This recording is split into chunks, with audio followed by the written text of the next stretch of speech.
Ada yang pernah ngalamin hal serupa? Berupa tumor pada ikan mas koki kesayangan kita di rumah nih.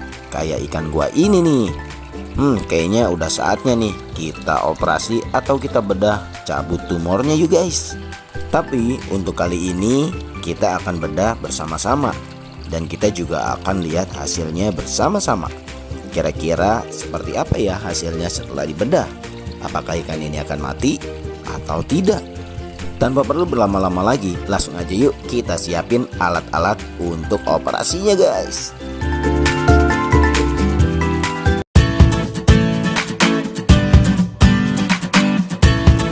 Kenal lebih dalam ikan mas kokimu di sini. Kita tambah wawasan yuk.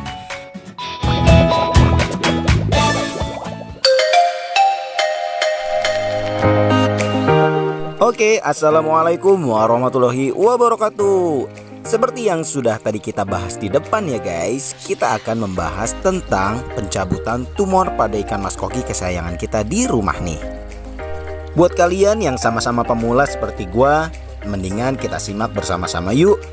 Jangan di skip-skip biar kita sama-sama belajar nih guys dalam pencabutan tumor pada ikan mas koki nih. Nah, untuk sebelum memulainya kita harus mempersiapkan alat-alat yang kita butuhkan untuk membedahnya ya guys. Ya udah yuk langsung aja kita siapkan. Yang pertama kita harus siapkan adalah wadahnya nih guys, untuk mempersiapkan air dan juga larutan Lukastop ya guys, agar si ikannya tetap terkarantina dengan baik tentunya. Nah, setelah kita siapkan wadahnya, kita masukkan air dari dalam akuarium aja nih guys. Pakai gayung juga boleh kok, atau pakai selang boleh juga. Setelah dituangkan airnya ke dalam wadah atau akuarium yang sudah kita siapkan, jangan lupa dituangkan Lukastopnya ya guys. Kalian bisa menggunakan Metalin Blue, Lukastop, atau larutan dari daun ketapang juga boleh ya guys. Intinya untuk membunuh bakteri agar si ikannya tidak tercemar bakteri saat kita pegang-pegang nih saat operasi ya guys. Nah, setelah air tercampur rata dengan cairan Lukastop yang tadi kita berikan, kita siapkan juga alat-alat lain seperti tisu basah. Loh, kenapa harus tisu basah bang? Kenapa nggak kapas? Kalau kapas kena air bakalan nempel guys, jadinya kalian bisa pakai tisu basah. Lalu ada Rivanol, kenapa nggak pakai alkohol? Gue lagi nggak punya, jadinya pakai Rivanol juga nggak apa-apa ya guys. Dan yang selanjutnya adalah betadine dan juga alat potong. Nah, untuk cutter kalau bisa yang baru ya guys, jangan yang karatan kayak gini nih. Tetapi saat penggunaan cutter kalian juga harus berhati-hati ya guys, karena cutter yang baru itu sangat tajam, bisa kena tangan kayak gua nih. Aduh, baru buka cutter langsung sobek tangannya.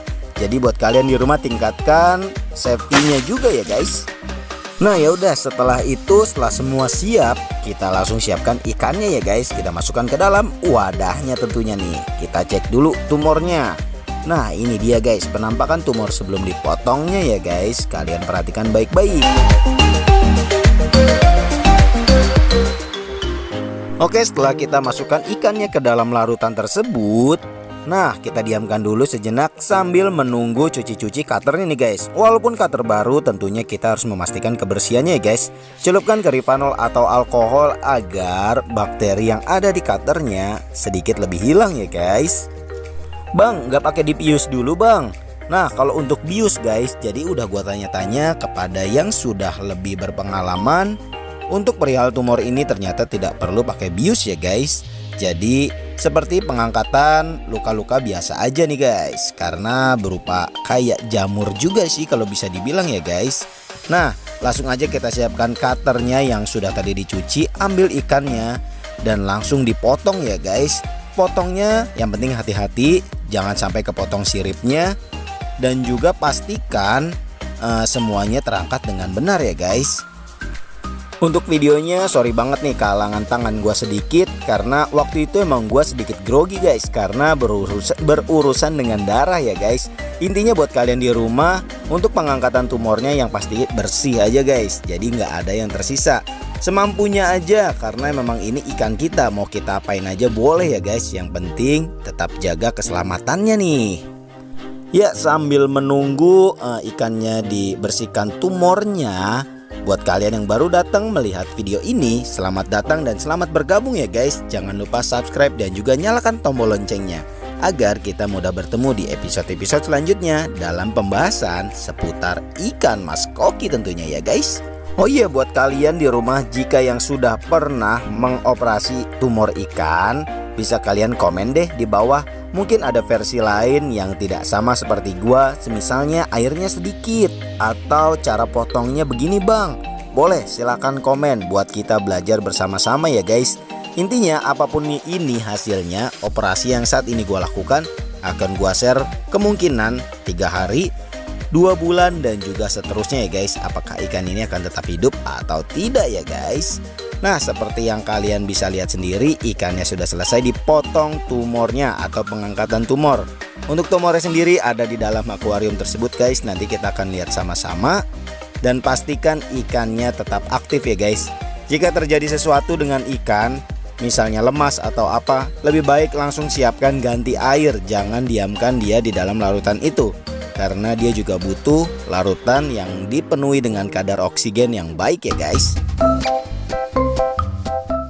Nah, ini dia adalah setelah dipotong ya guys atau pengangkatan tumornya. Untuk merah-merahnya itu adalah betadin ya guys, bukan darah dari ikan tersebut.